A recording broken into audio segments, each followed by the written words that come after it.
কিন্তু দলংখনৰ ওপৰত আমাৰ চকু পৰি আছে বিভিন্ন এতিয়া আমাৰ ইয়াত দল সংগঠনৰ বা মানুহ আছে লিডাৰসকল কি কৰিছে কি কৰা নাই আমি নাজানো কিন্তু যথেষ্ট কিন্তু সেইটো বস্তুটো কেতিয়াবা কিবা হৈ যাব পাৰে আমাৰ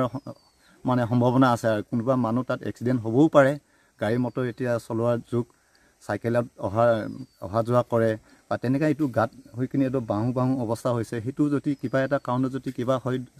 এইটো চৰকাৰৰ দুখ হ'ব বা বিভাগীয় হেৰি দুখ হ'ব আৰু এইটো গতিকে সেইটো বস্তুটো অলপ চকু দিয়াটো ভাল চৰকাৰে বা আমাৰ বিভাগীয় যি কৰ্তৃপক্ষে চকু দিয়াটো ভাল মানে এই দলংখন যদি ভাঙি যায় ইয়াত কমচে কম আপোনাৰ 30খনমান গাঁও মানে আপোনাৰ অহা যোৱাৰ ক্ষেত্ৰত মানে যাতায়াতৰ ব্যৱস্থাটো মানে একেবাৰে চূৰ্ণ বিচূৰ্ণ আৰু আমাৰ জোনাই ৰাইং নদী বুলি কয় এইটো জোনাই নদী বুলি কয় বিশেষকৈ তথাপিতো ৰাইং নদী বুলি কয়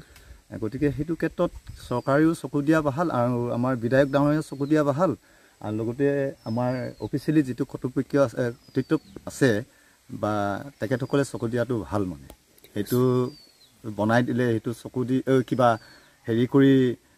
বস্তুটো চাই মেলি বনাই দিলে মানে ভাল হ'ব যদি মেৰামতি কৰি দিলে ভাল হয় আৰু যদি নবনাই সেইটো এটা বহুত বিপদজনক হ'ব বুলি আমি সম্ভাৱনা কৰিছোঁ মানে হোৱা আজি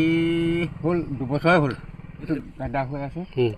এনেকৈ আছে মেৰামতি কৰিছে নাই এইটো মেৰামতিটো এতিয়া খোৱা নাই দেখোন ভাবিছে ৰাইজৰ অসুবিধা হ'ব বহুত ভাঙিবলৈ অসুবিধা আৰু ইয়াত ৰাইজে অহা যোৱা বাৰিষা আৰু বহুত ইয়াত দিগদাৰো এই দলংখন হোৱাৰ পৰা বহুত উপকাৰ হৈছিলে আমাৰ ৰাইজৰ এতিয়াতো ভাঙিলে অপকাৰে হ'ব আৰু আছে দুৰ্ঘটনা হ'বই আৰু চাওক চৰকাৰে এতিয়া সেইটোৱে হৈ আছে নেকি চৰকাৰে দুৰ্ঘটনা হ'লে মানেহে ভাল পাম বুলি এয়া চাই আছে নেকি